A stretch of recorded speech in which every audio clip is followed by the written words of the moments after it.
I think progress has been good. I mean, I think you look at it through the lens, like you said, 2 weeks into camp, whether that was practice 11 or 12, and you look at it through that lens, you feel like you made a lot of progress. And then just from a paranoia standpoint, you start thinking about, as of this Thursday, we're 2 weeks away. So it's like, is progress is good? Is it enough? Obviously, time will tell type of deal. But, no, I've been pleased. The guys like playing football, and I can't emphasize that enough, that's not always the case, as crazy as that sounds. So we're not, as coaches, begging these guys to play ball every day. And that's a great starting point, and credit to those guys, and credit to who Coach Frost and the staff has brought in. So, no, we like progress, and we've got to make more. What is the greatest stride you've made over these past 2 weeks on the defensive side? Yeah, I think, obviously we say effort and execution would be the two things that you're constantly evaluating from a coaching staff standpoint. And I think the effort's been good. I don't think the effort's been elite. And that's probably sometimes the nature of the beast as you go through camp.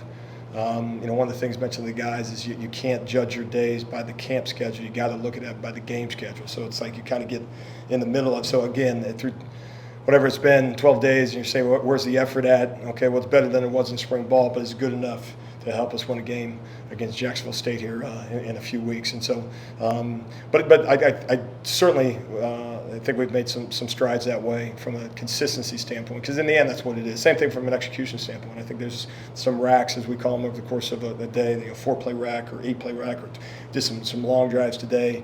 With one defense, two defense, and that is from a consistency standpoint. Can you stack a few plays together? Can you stack a few drives together? Can you stack a few periods together? Can you stack then ultimately a few days together? So I think you're seeing some level of consistency. And what happens, I'll say this, is once you've done that and the effort and the execution starts giving you those bright spots, the bad ones look really, really bad, and so it's sometimes it's hard as a coach not to focus on some of those, but no, we're making progress in both those categories. What don't you know?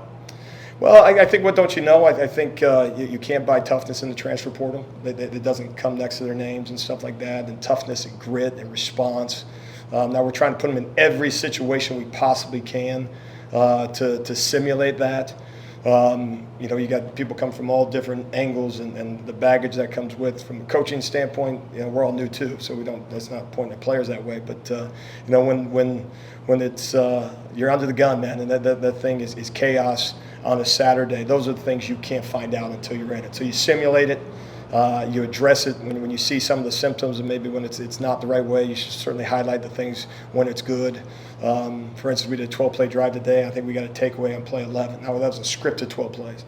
And the point being is don't miss the good stuff, right? So that's an example as we try to simulate that. Say, no, the 11th play of the drive, we still get an opportunity. Because real world, it's not scripted. Real world, it's you're kind of emotional by I would suggest by play 10. We're not feeling real good about where the ball's moving, but man, you still got an opportunity to make a play. So those are the things that you try to put in those situations, but you find that out on Saturdays. When do you start adding to your plate and breaking down the first opponent, or have you already started? Yeah, when you got a new staff in particular, I think every year is different. Certainly based on the opponent, who they have back. I think in the transfer portal era as well, it's a little bit less in the way. Okay, what's their roster look like?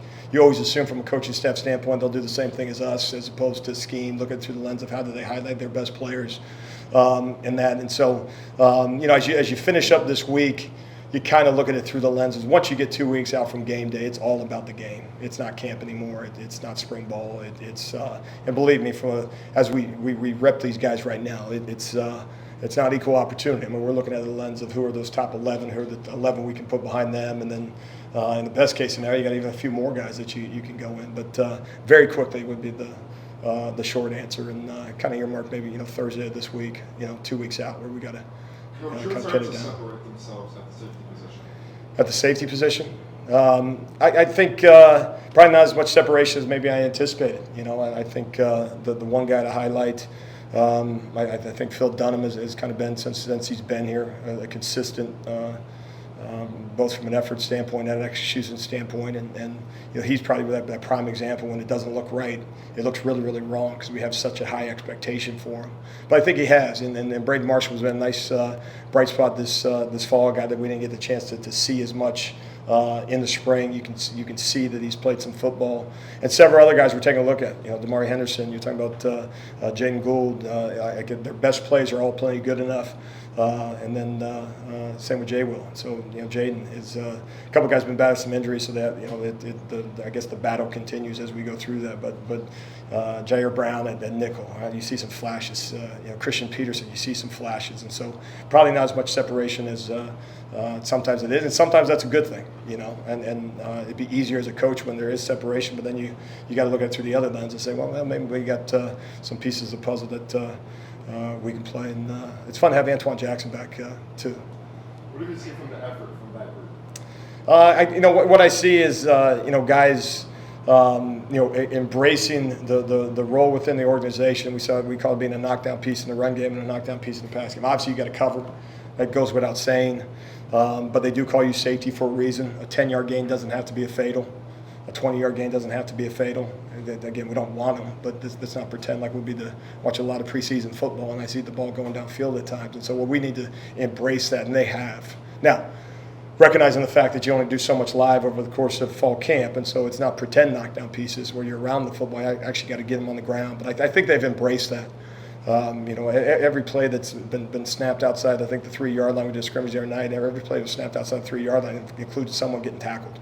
I mean, that might be a low bar, but it may not be the first guy or the second guy, but eventually embracing that role, make them play another down, put us in a situation where we can stack 3 good plays together and get off the field or get a takeaway and some of those things. And so they've embraced that. I give them a lot of credit for that. Coach Frost praised the front seven with the scrimmage yesterday. Now that we get a chance to talk to you, what was your evaluation of the defense during yesterday's scrimmage? Your perspective on it? Yeah, I think there's a lot of positive snaps as you go through it. It creates scenarios that you have to respond to.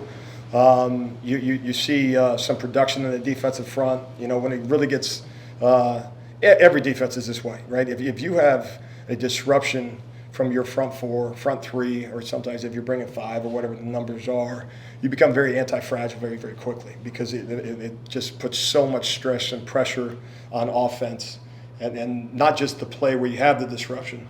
If John Walker gets in the backfield and they can't get a play started, that's one play. But it also creates a little bit of indecision in terms of the next play called the next series. And there's a cumulative impact when you're doing some of those things defensively. So having that impact on those guys, and that's what you see, and that's what you feel. And there's also good reminders in it. A drive that we don't finish the right way, a drive where we give in to tempo. So you learn some of those negative lessons just the same as you go through the scrimmage. So it certainly is not all roses as you go through it. But no, I think what you see is some guys kind of embracing the ability to penetrate in the gaps and be physical. Some bully ball on the interior of the defensive line. Guys not just I'm a pass rusher. Haven't seen any of the some of those telltales that you get sometimes where guys just want to have one specific role. I mean we some physical work, some goal line work, and everything else. And so you can only see so much in the scrimmage, but I would suggest we got a pretty good evaluation. It was and again Nito's pointing up, but we got a lot of work to do. You said it would be easier if there was separation among certain spots. Where is the most competition right now? Where are the biggest position battles on your side? Yeah, I would mention in the safety room. I think that's one. I mean, I think certainly as a whole in the secondary, just some of the guys didn't have an opportunity. We mentioned the Braden Marshall and Antoine didn't get a chance to rep as much in the spring and stuff like that. And we want the competition, and some of that competition is not just for the one line. It may be a little bit more clearly defined in terms of the one line and where guys are at. It's also that the 3, it's the meaning that using a position like so many of them where you play, 2 starters. Well, who's that next guy going into the game? And then who's the next guy going in after that? And are we willing to go past that line? And so in terms of that competition, I would include every position group as we go through this, and really impressed with some edge guys, Malachi and Nigel Leak, and okay, well, who's that next line? Because the other guy, the next group's got to play. I mentioned John in the defensive front, and you got Horace and RJ, some guys that we brought the program in spring and that. And it's like, okay, well, who's that next guy in? And how deep can we go? And so, that competition is critical, not just for, who runs out the first snap. Coach, do you have kids? I do. Did you get to take them to school? They actually start Wednesday. My crew does, but we bump it really. I don't know. Some coaches talk about being family friendly and stuff like that, but it's kind of rare to actually mean it. And Coach Frost, wanted guys that had little ones to get a chance to take them to school and stuff like that. I'm not going to skip work on Wednesday to take them, but anyway, I had my opportunity this morning, and they weren't there. But a lot of guys did, so that's pretty cool. How do you like working for Coach Frost, speaking of that? Yeah. How does he like as a coach, as boss? No, I think you talk about a guy that has high standards, high expectations. When the common denominator, you talk to some of these defensive guys, he wants us running better than anybody in the country from a defensive standpoint, and that's all you can ask for. Okay, we can coach effort. So he has a North Star that we're working towards. He wants us to be physical. He wants us to be fast. So it's very clearly defined in terms of his expectations, and so what you do as a coach is you take ownership when you don't meet those expectations, and that's very clearly defined as well. And then it's that trickle down effect. We deliver the message from him to the guys. You mentioned Antoine Jackson a couple times briefly. Since he's come in the fall and been fully healthy, what's most impressive about him? Well, Antoine's here, so I'm going to be as positive, and I'm going to try to find something negative about him, just so he doesn't get a big head. Now, Antoine's done a really nice job. This is a guy that anytime you're coming off an injury, sometimes it coaches, especially when you're a new staff. He's on the shelf, and so there's so much going on. And John's the same way. It's like you're just worried about who's on the field on those given days, and it's not because you forget about them, but it's just you don't have the luxury of thinking about them. But he's done a really nice job and been probably the most consistent in that room over the course of fall camp. Jaden Bellamy's had a good camp as well, but has had production for us, which is another earmark in that corner room, has shown some physicality. Talk about that knockdown piece, not just in safety land, but those corners. Takes 11 guys to stop the run. A catch doesn't beat you, a catch and run does. Shows a great understanding defensively, and then some football IQ. And so, all joking aside, been very impressed and pleased and excited about Antoine. You mentioned players getting to know one another, but coaches as well. How have your defensive coaches challenged you? Yeah, I think it's always and it's really important to do so, is there's a package, there's the X's and O's, and people, that scheme, but then the system is really the thing that, from a holistic approach staff-wise, that's so critical. Everybody runs a version of cover 3 or cover 2 or 4-3 or 3-4 and stuff like that. And those are great conversations as well. And in the end, you got to decide which one of those things you're going to major in, which one of those things you're going to minor in. And obviously everybody has input, but where they've been just tremendous. Never worked with Coach D'Onofrio before, just outstanding. His again, system for coaching the linebacker position. And one of the things I've learned over 23 years in coaching, one of my responsibilities is, okay, here's big picture.